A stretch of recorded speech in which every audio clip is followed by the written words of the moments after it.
You clicked on this video today because you want to learn how to write melodies quickly, effortlessly, and awesomely. Now, before I actually get into explaining how to write the melodies, we're going to go over what melodies even are. Because I feel like a lot of people just don't get it, and that's why you can't write them, because you don't know what the fuck you're actually doing. So, what is music? Essentially, it's vibration. It's waves. What is a melody? It's utilizing those waves in a specific pattern. Now, how do you know what pattern to go for? Well, it comes through understanding yourself. It comes through understanding who you are and what you want. Yeah, you have to ask yourself these questions to get the unlock button on the melodies. If you want to unlock the ability to write endless, beautiful melodies, you have to ask yourself, who am I truly? And what do I love? What do I like? Because only then can you make beautiful melodies that you want to hear. By knowing what you want to hear, you make what you want to hear. It's pretty straightforward because you yourself are also music. Your soul, whether you believe you have one or not, is vibration. You are vibration. That vibration inside of you, that melody, is inside of you. If you can't unlock that part of you and reach in, then how are you ever going to write melodies? You can't. It's blocked. It's blocked off. You have to unlock that part in you. So you have to ask yourself these questions of what do I love? Who am I and what do I love? Cool. Once you got that all nice and smoothed out, you can then begin to hear the melodies. Because the thing is, you're not really creating the melody. You kind of are, but it's an illusion. You're really just channeling it. You're really just picking it up from the ethers. You're not really creating anything new in the universe. The universe is bringing to you this idea, and your job is to listen and to feel.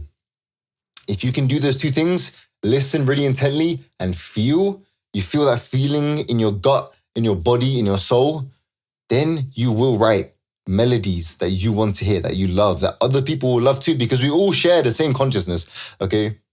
So if you love it, there's a very, very good chance someone else will love it because we're not that different, turns out. Okay, so once you understand these basic fundamental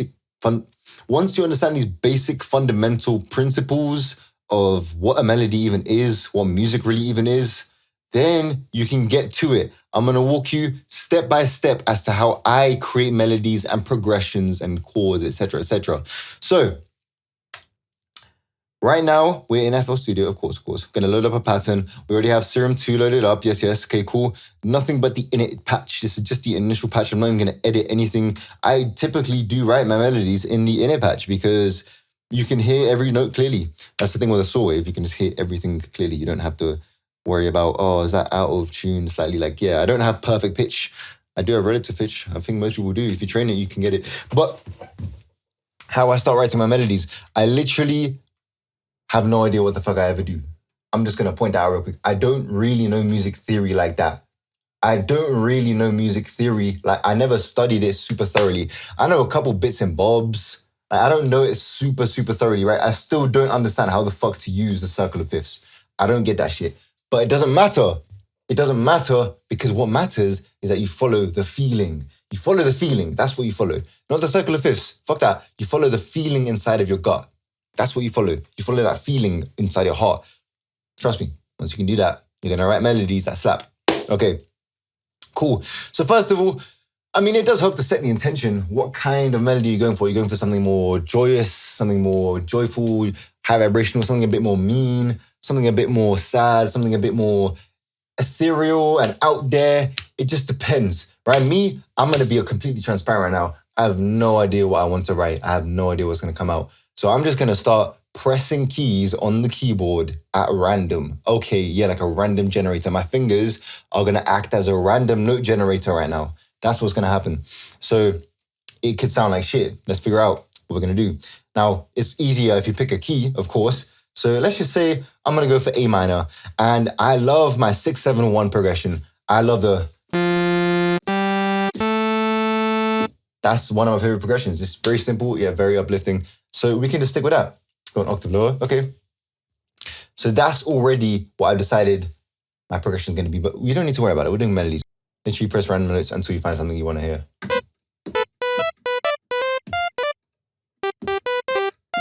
Another very important component of writing melodies, besides the actual notes you're using in the key, is the rhythm at which you're doing them. That's part of the melody, the rhythm. You can't just play them all quantized like... Because that just becomes like an arp. That becomes an arpeggio. If you go... That's more of a melody. So I already just... See, I just played that. That just came out of me. Like... It's really, really simple, bro. So yeah, bro. I'm telling you, like, literally, just do the white notes. Do A minor. A minor is so simple. It's all white. White notes. Okay? A minor. I might go over some basic music theory in this, but for the most part, we don't really use music theory. We're just using intuition, pure intuition. So what I just wrote, dum, dum, da, da, dum. Put a metronome on so you can get a better feel of the rhythm, right? Bum, bum, bum, bum, bum, bum, bum. It's really simple. It's about thinking the simplicity as well and just doing what feels right. See, for me, this feels like dun, dun, dun, dun, dun, dun, dun, dun. Like I feel an idea emerging out of that. It's like really, really simple one bar, right? And then you loop it. You just copy and paste it 4 times. You copy and paste one bar 4 times, and then it's looping, right? Except now you can choose to invert some of the notes and do some variations, because variations spice it up, they make it different, they make it fresh. Not too out there, because if you go too out there, I mean, you can, there's no rules in music, right? But if you go too out there, it can throw off the listener, aka you. So, I mean, yeah, it's up to you. Do what feels right, but we're going to do some variation now.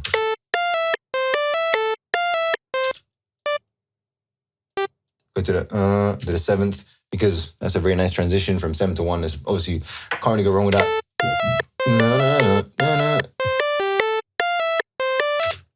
And then on the last bar of the 4 bars, I tend to go a bit more out there with the variation. I tend to go a bit more out there. So the structure is usually A, B, A, C. That's usually the structure of my melodies. It does differ, but this is like the textbook kind of, you can never really go wrong with it kind of structure. See the A, B, A, C kind of structure. So this first bar and the third bar are identical. There's a bit of variation on the second one. And then on the fourth one, we're going to get quite a bit more variation.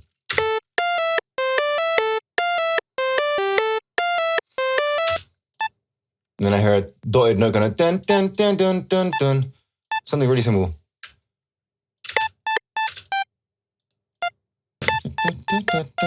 No, wrong note, my bad. See? It's like little things like that, like it was meant to be a G, not an F.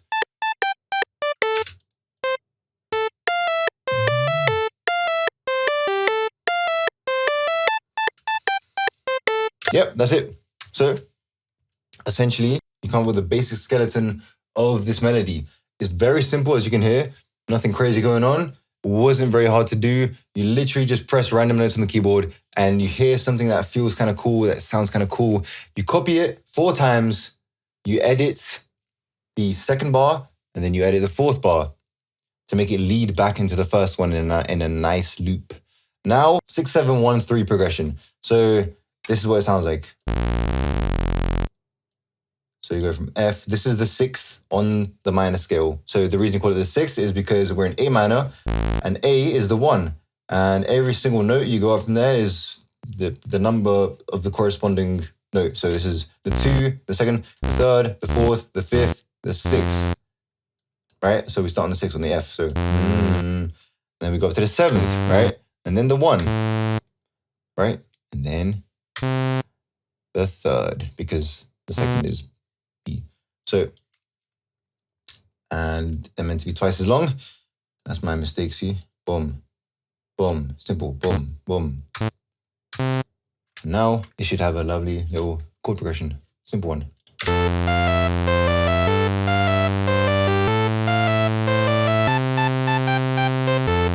Except now I'm feeling something else. See, I thought I was going to go for a... See, just by listening to it once, you get to feel it.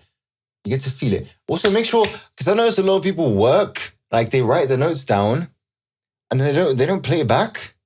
Like, what do you mean you don't play it back? You have to hear it. You have to hear what you're doing. Like, you have to have a good balance of playing, editing, playing, editing. You have to play the song, edit, play the song, edit. Like, you can't just assume that you're doing it all perfectly in silence. Like, no. So, I want to go da. So I want to go to a D now, actually. Instead, I wanted to go to a fourth. So 6, 7, 4. Let's see the next one.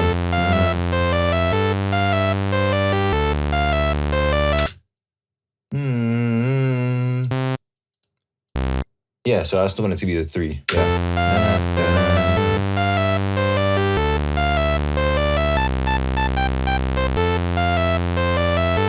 Now, okay, now see, we can do the extra variation. We can copy and paste these 4 bars, and now we can make it go 1, 3.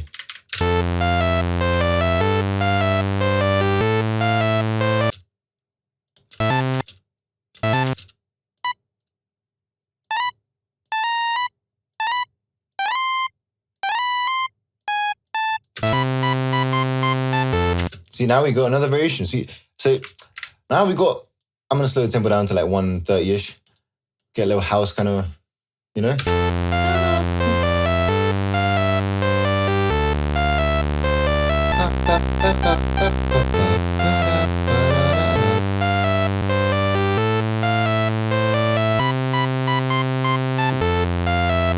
And it's so simple. Like, it's so simple. Like, it's actually crazy. Like, if you say that you can't write melodies, it's because you're not listening hard enough, bro. I'm telling you, because that was so quick and easy. Like, and it sounds really good. Like, that could be a genuinely very good idea for a whole song. You understand? We can put this pattern here and we can mess about with the sounds now. We can get some new sounds. Having new sounds with different overtones can also inspire new melody ideas, because there's different overtones and different sounds, and you can hear something differently maybe.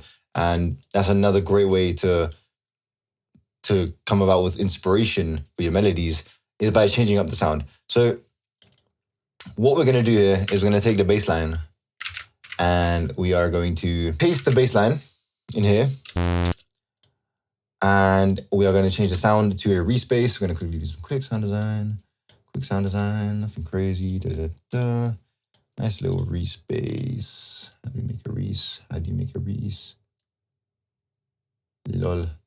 We don't know how to make Reeses. Come on now, it's 2025, man. Them. If you don't know how to make a Reese, you should probably research what I'm doing.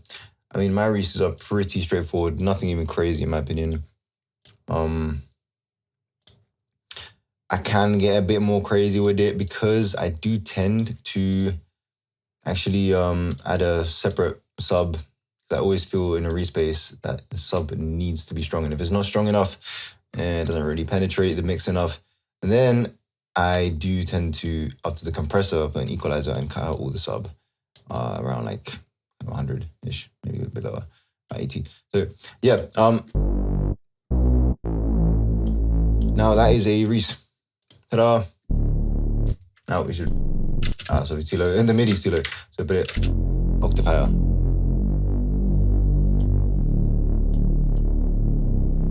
That low C is just too low. So with subs, with basses, you do want to make sure that you get the right notes. That's a very important part of composition as well, especially for electronic music, even non-electronic, right? With the 808, like in hip hop and stuff. If you use a note that's too low, then most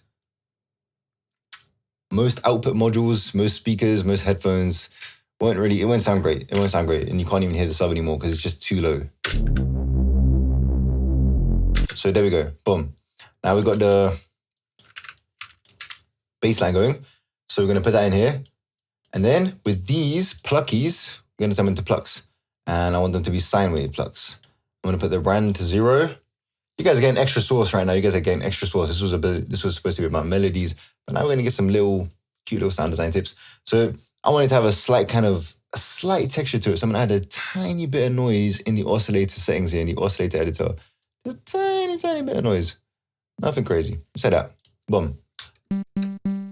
See, even that's too much, to be honest. It just does. It is too much. So we can X-fade them a little bit more. Hold on. No, 60 songs, grid size. That's too much. Okay, how do I remove the noise? Okay, turns out there is no way to do it. Oh dear. Okay, that's fine. You know what? Just reset that back to a regular sine wave, to be honest. Undo everything.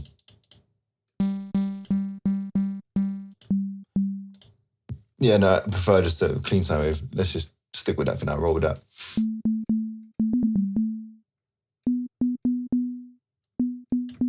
Less decay. I love adding dimension to my sounds. It just makes them wide. And then a compressor with high attack and make it a bit more plucky. And then a reverb. A simple reverb will do the job. And now if we listen to this.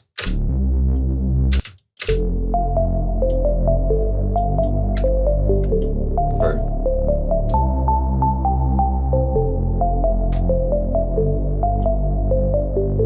I'm already hearing a whole song coming out of this, like. And I feel like adding a swing. Oh yeah, bro, because we're at like that.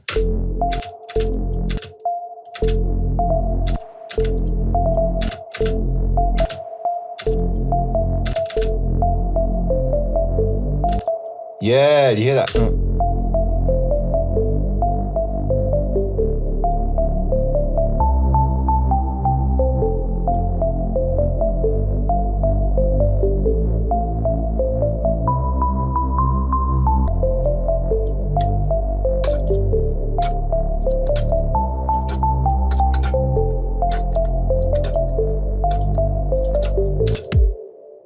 It is hella swag. Cool little kick here. So once again, this isn't even a melody. This is me adding the drums now, but it's the same principle. It's the same as principle. It's about listening to your soul, listening to your being, listening what's within your body. Like, what did your body want to move to? Do you understand? It's about being attentive and hearing between what's not there, like reading between the lines, but sonically and musically, reading between the lines sonically and musically. If you get it, you get it. If you don't, you don't. I don't know. There's only so much I can do to help you. If you get it, you get it. If you don't, you don't. I can't even lie. I can't help you see something that doesn't exist in your reality, bro. So look.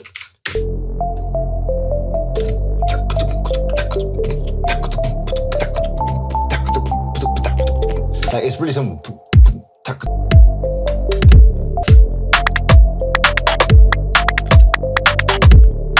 That's it. That's it. That's it right there. So that little pattern there.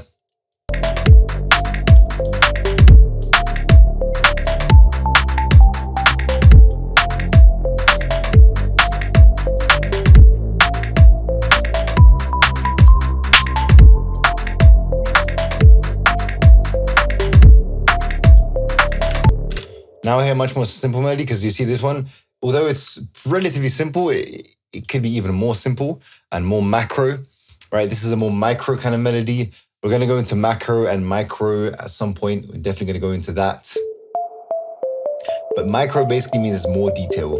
There's more detail, right? In a sense, it's not, macro is more like grand scheme of things, general vibe, while micro is more little added kind of ear candies and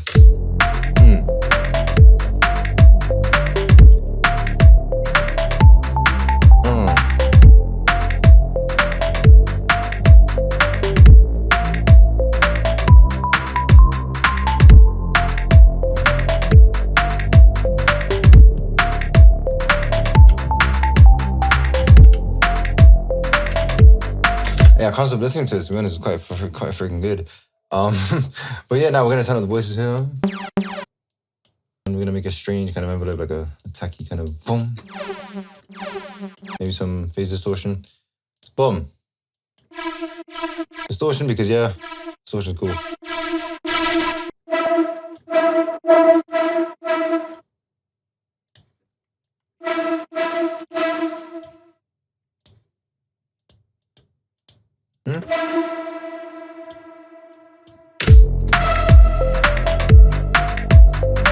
You know what I'm saying? Like, bro, oh my gosh, I'm a genius. I don't care. Oh.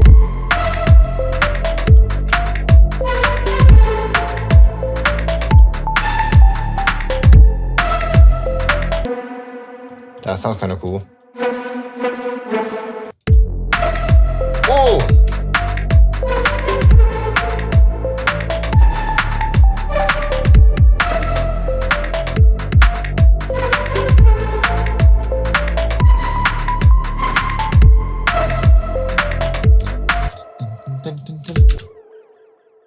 It needs like a constant eighth note delay.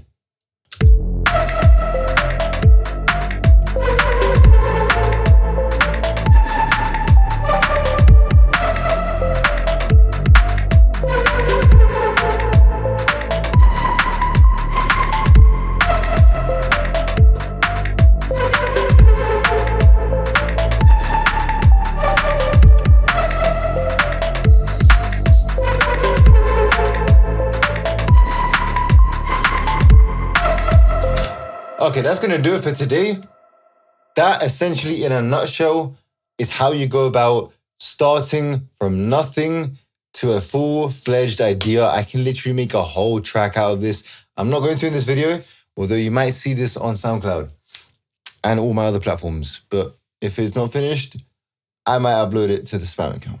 But regardless, I hope you learned something today. I hope you learned something about how to write melodies.